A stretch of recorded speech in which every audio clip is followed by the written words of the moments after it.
I said that doesn't look too bad, and now I'm saying that doesn't look great. Doesn't look great. Welcome to the channel. If you guys are just finding it, subscribe. Got lots of cool content, all kinds of toys, all kinds of off-road. But today we're talking about a 2022 TE300i Husqvarna Two Stroke. This is my second time on the bike. I picked it up just maybe a couple, 2-3 months ago. Haven't had a lot of time to ride it, so I'm getting some seat time today, getting to know it a little bit better, and forming some opinions on it to share with you guys. If you're thinking about buying this bike or another bike or yada yada, maybe you're interested in this particular one and I can help you make a decision. But I've done a few things to it. Had an hour and a half on it, from hour and a half motor time on it from the first time out, and I've probably just put maybe 45 more minutes on it. But some mods, not a lot of things, just some basic protection stuff. I did do KTM Power Parts hand guards. Got an Cherubies skid plate, a Cherubies front disc guard, Enduro Engineering rear disc guard, and some stator and clutch covers, and some swing arm covers. And I did the FMF 2.1 exhaust. I do have a tall seat coming for it. Speaking of the seat, the stock one, it's not bad. Actually, of all the stock motorcycle seats I've sat on, this is maybe the most comfortable. It's got a pretty good amount of cushion on it. Does not have to be changed out if you're not quite as tall as me, and I could live with this one too, but because I'm 6'4", I do prefer a tall seat and get rid of this little slope here, kind of get me a little bit higher up on the pegs. I've not made any adjustments ergonomically to anything, so I've not, really rolled the handlebars around too much. I rolled them forward a little bit. They're in the stock triple clamp location, which is in the middle hole. I need to move them forward. I do feel a little bit cramped on it being tall, especially when I stand up. Kills my lower back. Bars are too close to me and they're too low. So I always have to do something. I've not done that on the Beta yet. The Beta, for some reason, the cockpit on that bike feels a little bit more spread out, just enough to where it's not killing me. But other things about this particular bike that are interesting is they've gone to the brake tech for the brake and clutch. And it's, some people don't really care for it over the Brembo or the Magura stuff. And it's interesting, it's got a lot of pull in it. With like the Brembo brakes, they're pretty bitey. You know that you don't want to give it too much because you'll lock it up in the front. This one, you can apply quite a bit of pressure to it. And you got to get used to that because you're thinking you're way into that lockup zone, but it just keeps applying pressure slower. So it's like something I'm not sure if I like or dislike yet, because going down hills, I feel like I'm going to lock it up, but there seems to be a lot of movement or a lot of play in the brake pad. So, still getting used to it, but I don't think it's a bad thing to have a little bit more feel in your brakes. The back one's also the same way. It's quite a bit softer. Other things, the motor this is my first TPI bike. I love putting gas in the tank, not mixing, and pouring the oil down the filler neck here. I think that's freaking outstanding. I know it's old technology from like the 70s, this particular mixing situation. It's not new technology, but I've never experienced it. And not mixing gas and having just gas cans that I can use for both the 4-stroke and the 2-stroke, pretty awesome. Dig that. So far, this is I've gone through 2 tanks of gas, I guess, and have not, put any more oil in yet. We'll see how long that lasts, but so far, happy with the mileage. Some people on the TPI bike say that they're too linear. I've heard that from quite a few folks that I know, and some people, on YouTube say that they're just too linear, that took all the fun out of it. I think that's dependent on what you want. It's not at all too linear. It's very linear. It feels beautiful. The motor is extremely smooth. And for me, if I was riding sand dunes only, which you'll see I do a lot of videos out in Glamis, I want as much power and I want a raw, violent hit of power, because you're just sailing up sand dunes, you're wide open all the time.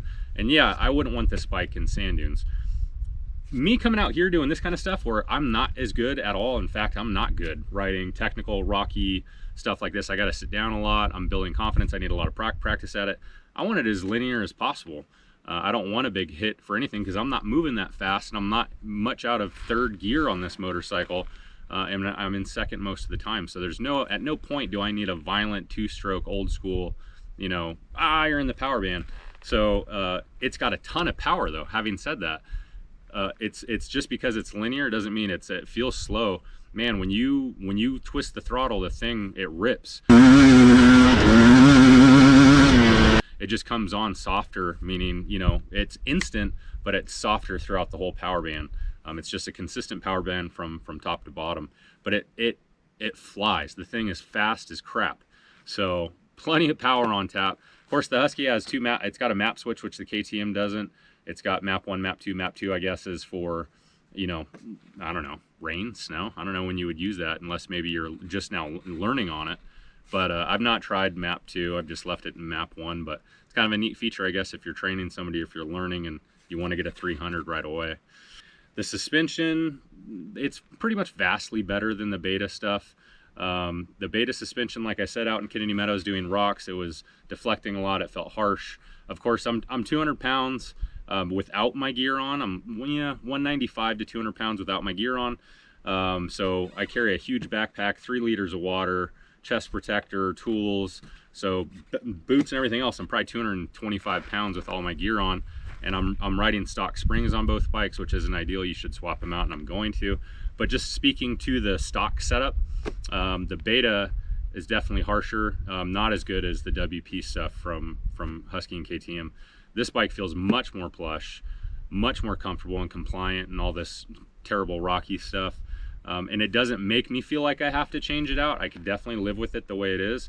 It's just there's certain times where you can feel, you know, with all that weight, you're in the bottom of the stroke, and you know that it could be plusher if you change out the springs, and who doesn't want a little bit more of a comfortable ride? So I'll end up doing springs at some point. I'm just not in a big rush to do it.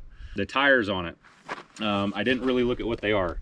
Geomax AT81F. Okay. In the sand, it sucks. I love sand. Out in Johnson Valley, there's plenty of it to play in, and I do like to get into it and mess around in the sand. I've never had much to say about stock tires on any motorcycle. A lot of guys wrap on tires and it's like, it's fine, it's not that big of a deal. I can confidently say that this tire does not like sand, and I don't like it in the sand. So, you know, I'll wear these down and switch to something else. The rear feels, you know, fine. Plenty of traction. You'll see me bogging up hills and keeping it really low in second without stalling it.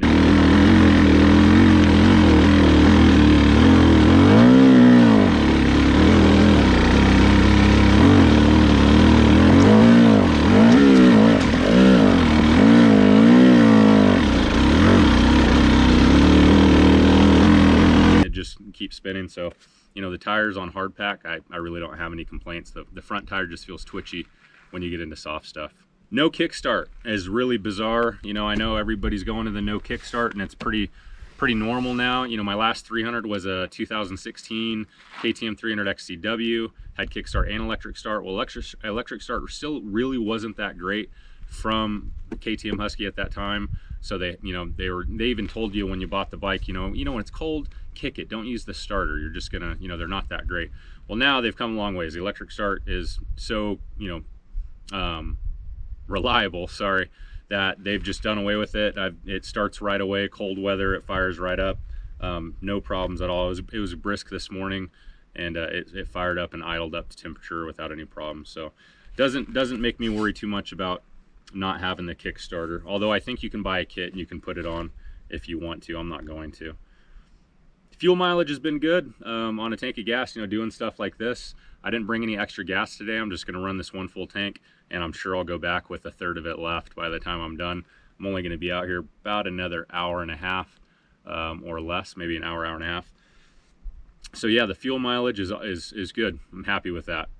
I'd say some of my favorite things about having a 2-stroke versus the, you know, the 500 or a 4-stroke, the Beta that I have, I don't like engine braking all that much.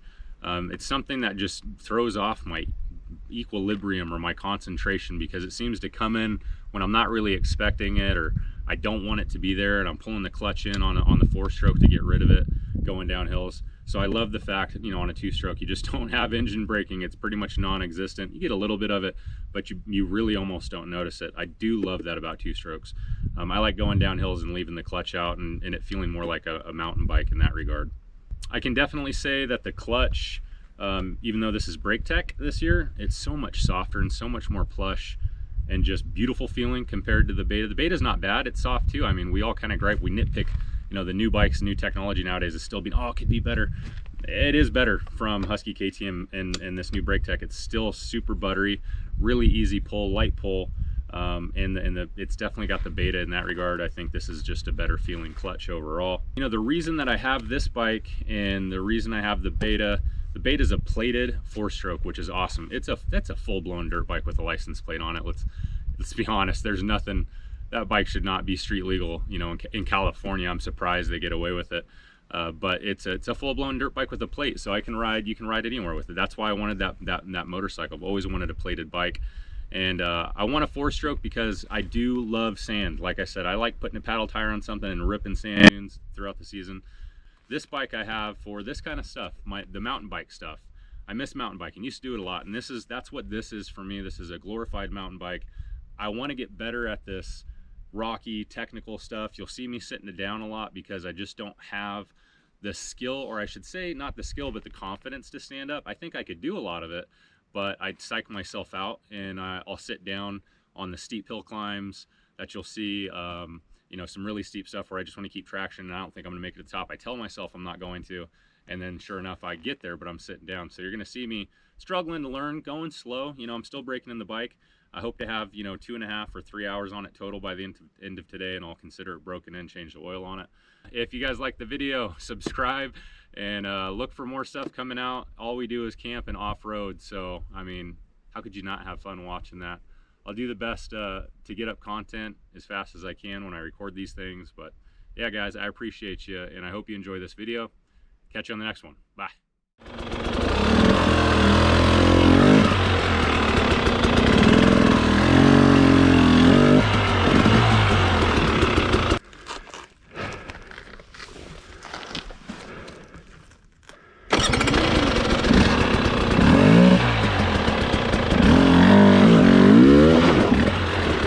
Okay, not the cleanest way to do it.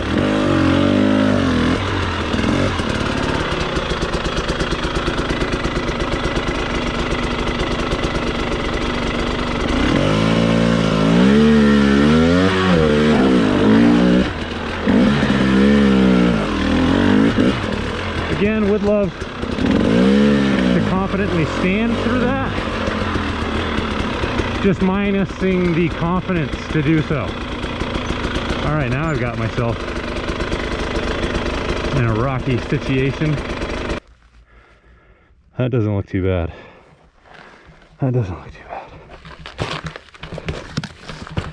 Pesky rocks. I don't know if I can squeeze through that. I can if I get the angle on it.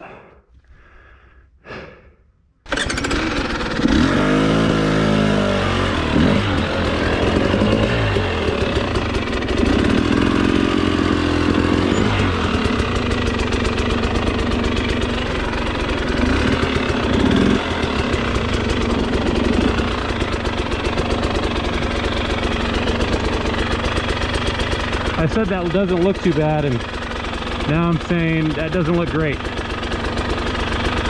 doesn't look great.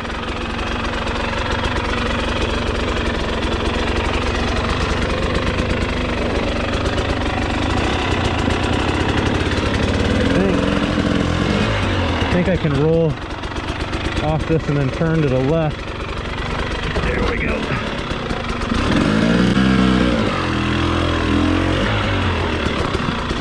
Whew. That was cool.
not to smash in the head pipe, being that I don't have a guard on it.